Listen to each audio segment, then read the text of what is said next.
বল হাতে নিয়ে আর কতদিন, খুব বেশি দিন কিন্তু বাকি নেই। বিশ্বকাপের কোয়ার্টার ফাইনাল ফেজটা শেষ হয়ে যাচ্ছে খুবই খুবই জলদি। তবে স্পেন ফ্রান্স তারা কিন্তু ইতিমধ্যে নিশ্চিত করে ফেলেছে সেমিফাইনালের যাত্রাটা। সামনে বাকি রয়েছে ইংল্যান্ড এবং নরওয়ের খেলা, সেই সাথে আর্জেন্টিনা এবং সুইজারল্যান্ডেরও ম্যাচ। সবকিছু নিয়ে আলোচনা হবে আজকের ডি-বক্সে। ডি-বক্সের প্রতিদিনের আয়োজন আপনারা দেখছেন চ্যানেল এর পর্দায়, সেই সঙ্গে ওটিটি প্ল্যাটফর্ম আইস্ক্রিনে দেখছেন বিশ্বকাপের প্রত্যেকটি ম্যাচ লাইভ, এবং সেই সাথে বাংলা ধারাভাষ্য শুনছেন রেডিও ভূমি 92.8 FM এ। বরাবরের মতোই আজকে আপনাদের সঙ্গে উপস্থিত হয়েছে আহমেদ বিন পারভেজ, এবং আমার সঙ্গে রয়েছেন শামসুল ইসলাম, বিশিষ্ট ধারাভাষ্যকার এবং ক্রীড়া বিশ্লেষক। শামসুল ভাই, কেমন এনজয় করলেন গতকালের ম্যাচটা, যেখানে আমরা দেখলাম যে আলটিমেটলি স্পেন এবং বেলজিয়ামের ম্যাচটা বেশ ক্লোজ হওয়া সত্ত্বেও স্পেন কিন্তু এজটা পেয়েই গেল। হ্যাঁ, থ্যাংক ইউ পারভেজ। ডেফিনেটলি ভালো এনজয় করেছে, এবং সোফার ফ্রান্স তো প্রথম ম্যাচ জিতে কোয়ার্টার ফাইনাল থেকে সেমিফাইনালে উত্তীর্ণ হয়েছে, এবং সেকেন্ড কোয়ার্টার ফাইনাল থেকেও এক্সপেক্টেড উইন নিয়ে প্রত্যাশিতভাবে স্পেন জায়গা পেয়েছে শেষ চারে। তারাই খেলবে সেমিফাইনালে, I mean France and Spain. ম্যাচটার গভীরে যদি একটু যেতে চাই, প্রথম গোলটা 30 মিনিটেই ফ্যাবিয়ান রুইজের স্কোরিং শটস থেকে পেয়ে যায় এবং লিড নিয়ে নেয় স্পেন। সেইটাই তাদেরকে অ্যাডভান্টেজিয়াস পজিশনে নিয়ে যায়। বেলজিয়াম খুব স্ট্রং ফাইট ব্যাক করেছে, লো ডিফেন্সিভ ফুটবল খেলেছে, কাউন্টার অ্যাটাক নির্ভর ফুটবল থেকে প্রাপ্ত সুযোগের সদ্ব্যবহার তারাও করেছে, এবং ফার্স্ট হাফেই 41 মিনিটে গোল পরিশোধ করে দিয়েছে ক্যাটলারের মাধ্যমে, and it was 1-1। So fantastic একটা ফার্স্ট হাফ আমরা দেখেছি, ভেরি কম্পিটিটিভ। কিন্তু আপনি দেখেন যে প্রথম গোলটাও যে রুইজ পেল, সেটাও কিন্তু গোলরক্ষকের কাছ থেকে ডিফ্লেক্টেড হয়ে বেরিয়ে আসার পর রুইজ চলন্ত বলে শুট নিলেন, and it was scored. Similarly second হাফে একেবারে অ্যাট দ্য ভেরি এন্ড 88 মিনিটে গিয়েও যে মিকেল মেরিনো যে গোলটা পেলেন, সেটাও কিন্তু গোলরক্ষকের হাত থেকে ফসকে বেরিয়ে আসার পর সেই সুযোগটা পেয়েছেন। অ্যান্ড কয়েক মিনিট আগেই মেরিনো নেমেছিলেন, নেমে স্কোর করলেন। পর্তুগালের বিপক্ষেও মেরিনোর গোলে স্পেন বৈতরণী পেরিয়েছিল। সো ফ্যান্টাস্টিক একটা উইন। স্পেন যে relatively better side on paper, on ground, they have been proved that against their opponent Belgium. এবং এখানে মজার একটা বিষয় যেটা ছিল, আমরা স্পেনের ওভারঅল ক্লিন শিটের রেকর্ডটা নিয়ে কথা বলছিলাম, যে 600 মিনিটের ওপরের সময় স্পেনের গোলকিপার উনাই সিমন তার গোলবার ভেদ করে কেউ গোল দিতে পারেনি। সেই গোলটা কিন্তু করতে পেরেছিল বেলজিয়াম, এবং যেটা বলছিলেন শামসুল ভাই, যে একেবারেই একে একে সমতায় যখন ছিল, মনে হচ্ছিল ম্যাচটা যে কোনো দিকে যেতে পারে। সামহাও ম্যাচের একদম শেষ দিকে এসে স্পেন কিন্তু ডিসাইসিভ গোলটা পেয়ে যায়, এবং সেই একই খেলোয়াড় মেরিনো বারবার সেই কাজটা করছেন। তবে স্পেন যেভাবে এগিয়ে যাচ্ছে, তাদের খেলার মধ্যে আসলে সেই পুরনো ছন্দটা কতটুকু আছে সে প্রশ্ন কিন্তু রয়ে যায়। ফ্রান্সের বিরুদ্ধে স্পেনের ম্যাচটা এই জন্যই মনে হচ্ছে দুই হেভিওয়েটের ম্যাচ। তো দেখা যাক সেমিফাইনাল ওয়ানে ফ্রান্স স্পেনের ম্যাচে জয়ী কে হয়, সেটা নিয়ে পরবর্তী আলাপ আমরা ডেফিনেটলি করব। তবে কোয়ার্টার ফাইনাল ফেজ তো শেষ হয়ে যায়নি, সেখানে ডেফিনেটলি আরো বেশ কিছু হেভিওয়েট দল রয়েছে, এবং অনেককে সারপ্রাইজ করে দিয়ে যে কোয়ার্টার ফাইনালটা হওয়ার কথা ছিল Norway, in fact England versus Brazil, সেটাই কিন্তু না হয়ে এখন হচ্ছে নরওয়ে ভার্সেস ইংল্যান্ডের। সো ইংল্যান্ড খুব কঠিন একটা পথ পেরিয়ে মেক্সিকোর এগেনস্টে ডিফিকাল্ট একটা ম্যাচ খেলে বৈরী কন্ডিশনে অ্যাওয়ে ক্রাউডকে পার করে দিয়ে তারা কিন্তু ম্যাচটা জিতেছিল, এবং অন্যদিকে নরওয়ে তারা অনেককে অবাক করে দেয়। I think one of the upsets of the world cup, তারা ব্রাজিলকে হারিয়ে দিয়ে চলে এসছে কোয়ার্টার ফাইনালে। সো এই ম্যাচটায় এই দু দলের দ্বৈরথটাকে আপনি কিভাবে দেখছেন? ডেফিনেটলি অন পেপার এখানেও England much ahead. 66 champion England, ধারে ভারে ইপিএল খেলে পৃথিবীর সমগ্র সেরা প্লেয়াররা সেইখানে গিয়ে। সব ইংল্যান্ডের ফুটবলের ঐতিহ্য আছে, এবং যেভাবে হ্যারি কেনের নেতৃত্বে এইবারও ইংল্যান্ড ছুটছে, I am very much hopeful against Norway. হয়তো ইজি কাপ অফ টি হবে না, প্রতিদ্বন্দ্বিতা করবে নরওয়ে। রিসেন্ট ফর্ম, হালান্ডের উপস্থিতি, বেসিক্যালি এটা হালান্ড ভার্সেস হ্যারিকেনের একটা দ্বৈরথ হতে যাচ্ছে। সেই জায়গায় আমি হ্যারিকেনকে এগিয়ে রাখবো অভিজ্ঞতার বিচারে, যদিও আর্লিং হালান্ডের scoring ability relatively much better and quicker.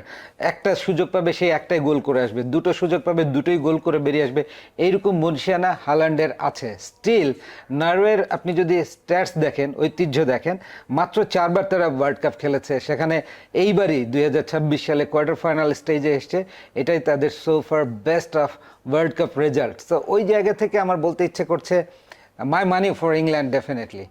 এবং ইংল্যান্ড শেষ যখন নরওয়ের সাথে খেলেছিল, সেটা একটা ওয়ার্ল্ড কাপ ম্যাচও ছিল না, এবং সেটা একটা ফ্রেন্ডলি ম্যাচ ছিল। সেই ম্যাচটাতে 1-0 গোলে ইংল্যান্ড জেতে, সেটা ছিল 2014-তে, অর্থাৎ এর থেকে 12 বছর আগে। সেই সময়টা আর্লিং হাল্যান্ডের বয়স ছিল 13। এখন আর্লিং হাল্যান্ড 25 বছর বয়সে এসে একের পর এক বিগ নেমস বধ করে করে এগিয়ে যাচ্ছেন। এবং একটা ইন্টারভিউতে তিনি বলেছেন যে তিনিও ইংল্যান্ডকে ফেভারিট মানেন এবং হিসেব সব ঠিক থাকলে ইংল্যান্ডেরই জেতার কথা। তবে তিনি বলছেন তিনি যা করেন সেটা তিনি নিজেও অনেক সময় বোঝেন না কি করছেন, শুধুমাত্র গোলের সামনে সুযোগটা পান, তারপর কিছু একটা হয়ে যায়, তিনি গোলের পর গোল পাচ্ছেন। তো এই ধরনের একটা মাইন্ডসেটে যখন এত ফ্রি মাইন্ডে এই আর্লিং হালান্ড কিংবা ওডেগার্ড কিংবা নুসা তারা যখন ফাইট করবেন ইংল্যান্ডের এগেনস্টে, ইংল্যান্ডের কিন্তু কিছু সমস্যা আবার আমাদের চোখের সামনে আসছে। কোয়ানসার ব্যাপারে বলতে পারি, কোয়ানসা রাইট ব্যাক গত ম্যাচটায় তিনি খেলতেও পারেননি কারণ তার আগের ম্যাচে রেড কার্ড খেয়েছিলেন, সো এই ম্যাচেও তিনি অ্যাবসেন্ট আছেন। রাইট ব্যাক পজিশনটা আসলে ইংল্যান্ড কাকে নামাবে সেটা নিয়ে টেনশনে আছে। ডেকল্যান রাইস, গেহি দুজনই কিন্তু ইনজুরি কনসার্ন কাটিয়ে মাত্রই তারা ট্রেনিং এ ফিরেছেন, সুতরাং তারাও স্টার্ট করতে পারবেন কিনা সেটা নিয়েও একটা ধোঁয়াশা কিন্তু রয়ে যায়। সো ওভারঅল ইংল্যান্ড দলটা কিন্তু পুরোপুরি ভাবে যে একদম ফিট এবং রেডি সেটা কিন্তু বলা যায় না। না, এইখানে পারভেজ একটা কথা আছে, নকআউট স্টেজের এই ম্যাচগুলো দেখেন, গ্রুপ স্টেজে 3টে match, then round of 32, round of 16, already 5টা করে ম্যাচ খেলতে হয়েছে। So card issues, injury concern, এইগুলো নিয়েই বড় দলগুলোকে till the very end final অবধি পৌঁছতে হবে। সো ওই চ্যালেঞ্জটা ম্যানেজার নেবেনই, নিশ্চয়ই তার রিজার্ভ বেঞ্চে সেই রকম কিছু স্টক প্লেয়ার রেখেছেন বা আছে, যার যত স্টক ভালো সে এই নকআউট স্টেজের এই লাস্ট ফেজগুলোতে ভালো করবে। এখন হেড টু হেডে দেখেন নরওয়ে ইংল্যান্ডের যে স্ট্যাটস, 12টি ম্যাচ থেকে 7টি যে জয় ইংল্যান্ডের, ড্র হয়েছিল 3টা, মাত্র 2টো জিতেছে নরওয়ে। ওয়ার্ল্ড কাপ হিস্ট্রিতে নকআউট স্টেজে for the very first time, even European ফুটবলেও নকআউট স্টেজে এই দু দলের দেখা হয়নি। সো একটা ইন্টারেস্টিং ব্যাটেল হতে যাচ্ছে। এগেইন ফেভারিট ইংল্যান্ড, এবং একটা উইন প্রবাবিলিটি প্রেডিক্টর বলছে 50% জয়ের সম্ভাবনা ইংল্যান্ডের, এক্সট্রা টাইমে যেতে পারে এইরকম সম্ভাবনা 25%, আর নরওয়ের সম্ভাবনা 25%। তো আমি ওই প্রবাবিলিটির সাথেই থাকছি, England is much better in this particular quarter final. হ্যাঁ, ইংল্যান্ডকে আসলে অপ্রতিরোধ্য বলাই যায়, যেহেতু মেক্সিকোর মতো দলকে সেই কন্ডিশনে হারিয়ে এসেছে। কন্ডিশনস কিংবা প্রতিপক্ষ হয়তো ইংল্যান্ডের খুব বেশি সমস্যা করবে না। তো পরবর্তী ম্যাচ যেটা বাংলাদেশ সময়ে সকাল 7টায় অনুষ্ঠিত হবে, সেই ম্যাচটার দিকে আসলে পুরো বাংলাদেশের সমর্থকদের চোখ, সেটা হচ্ছে আর্জেন্টিনা ভার্সেস সুইজারল্যান্ড।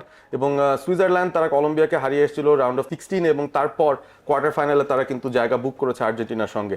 আর্জেন্টিনার পথটা কিন্তু সহজ ছিল না, তারা কেপ ভার্দের সঙ্গে কোনো মতে ম্যাচটা জিতলো, ইজিপ্টের সঙ্গে একটা কন্ট্রোভার্সিয়াল ম্যাচ জিতলো, এবং তারপর শেষ পর্যন্ত তারা কোয়ার্টারে এসেছে এবং প্রতিপক্ষ হচ্ছে সুইজারল্যান্ড, একটা ইউরোপিয়ান প্রতিপক্ষ। সো এই ম্যাচটাই আসলে আর্জেন্টিনার যে প্রস্তুতি বা তাদের ওভারঅল যে স্ট্রাগলটা, সেটার ক্যাপিটালাইজ কি করার সুযোগ থাকবে সুইজারল্যান্ডের? চেষ্টা করবে, বাট কতটা পেরে উঠবে সেটা হচ্ছে বিষয় অন গ্রাউন্ড। আগে বলছি, আপনি বললেন যে হোঁচট খেয়ে বা স্ট্রাগল করে round of 32 and round of 16 পেরোতে হয়েছে, ভাইরাজ গ্রুপ স্টেজে তারা স্ট্রেট 3 উইন পেয়েছে। এমি মার্টিনেজকে গোলকিপিংয়ে একটু টেন্টেটিভ মনে হয়েছে, specially last match against Egypt. এই জায়গাটায় এমি মার্টিনেজ নিশ্চয়ই তার অভিজ্ঞতা দিয়ে পুষিয়ে দেবেন ঘাটতি কমতি যতটুকু আছে। এছাড়া ইনজুরি কনসার্ন আছে কিনা ঠিক সঠিক মেসেজটা আমাদের কাছে নাই, কিন্তু আপনি দেখেন যে কেপ ভার্দে আগে আগে গোল করেছিল আর্জেন্টিনা ওই ম্যাচে, আর ইজিপ্টের সাথে কিন্তু 2-0 পিছিয়ে থাকা ম্যাচে 3-2 জিতে বেরিয়ে এসছে, এবং মাত্র 14 মিনিটের ব্যবধানে এই 3টা গোল করতে হয়েছে। কন্ট্রোভার্সি থাকবে এটা, but technical point of view থেকে আমরা এগুলোর এক্সপ্লানেশন পেয়েছি, and it was fair as per law. তো ওইদিকে আমরা যাচ্ছি না এখন। এগেইন আর্জেন্টিনা যেহেতু বিগ ম্যাচ টেম্পারামেন্টের জায়গায় অনেকটাই পরিপক্ক দল, defending champion Scaloni, Messi and other senior members, অটামেন্ডিরা, they know how to handle those tough crunch moment. ওই জায়গা থেকে আই গেস আর্জেন্টিনা ওভারকাম করে যাবে। সেমিফাইনাল যাওয়াটা তাদের জন্য আমি মসৃণ দেখছি পথ। দেখা যাক কতটা মসৃণ হয় আর্জেন্টিনার পথ। এবং একটা ব্যাপার আমরা শুনতে পাচ্ছিলাম, সেটা হচ্ছে সুইজারল্যান্ড তারা নাকি তাদের ট্রেনিং রেজিমের বেশিরভাগ অংশ নাকি পেনাল্টি শুট আউট ট্রেনিং করছেন। তো তাদের হয়তো একটা পরিকল্পনা থাকতে পারে ম্যাচটাকে যতদূর টেনে নিয়ে পেনাল্টি পর্যন্ত নেওয়া যায়, এবং সেখানেই আর্জেন্টিনার একটা পরীক্ষা তারা নিতে চাইবে। তবে দর্শক সমর্থক যারা রয়েছেন আর্জেন্টিনার ফ্যান্স, তারা নির্ভর থাকতেই পারেন রেকর্ডে এবং সেই সাথে শক্তির বিচারে আর্জেন্টিনা ডেফিনেটলি এগিয়ে আছে, এবং তারা যদি ম্যাচটা হেরে যায় সেটা একটা বিশাল বড় সারপ্রাইজ হবে। সারপ্রাইজ এইবারে বিশ্বকাপ অনেকেই দিচ্ছে, সামনেও দেবে। আপনারাও সেই সারপ্রাইজের গল্পগুলো শুনবেন ডি বক্সে। চ্যানেল আইতে দেখছেন এই শো, সেই সাথে ওটিটি প্ল্যাটফর্ম আই স্ক্রিনে আপনারা দেখছেন বিশ্বকাপের প্রত্যেকটা ম্যাচ লাইভ, এবং রেডিও ভূমি 92.8 FM এ আপনারা শুনতে পাচ্ছেন বাংলা ধারাভাষ্য শুধুমাত্র ইথার তরঙ্গে শুনছেন না, আপনারা কিন্তু অ্যান্ড্রয়েড এবং iOS অ্যাপ থেকেও রেডিও ভূমির অ্যাপটা নামিয়ে এই বাংলা ধারাভাষ্য শুনতে পারবেন। সবাইকে শুভেচ্ছা জানাচ্ছি এবং বিদায় নিচ্ছে আজকের মতো। দেখা হবে আগামীকাল।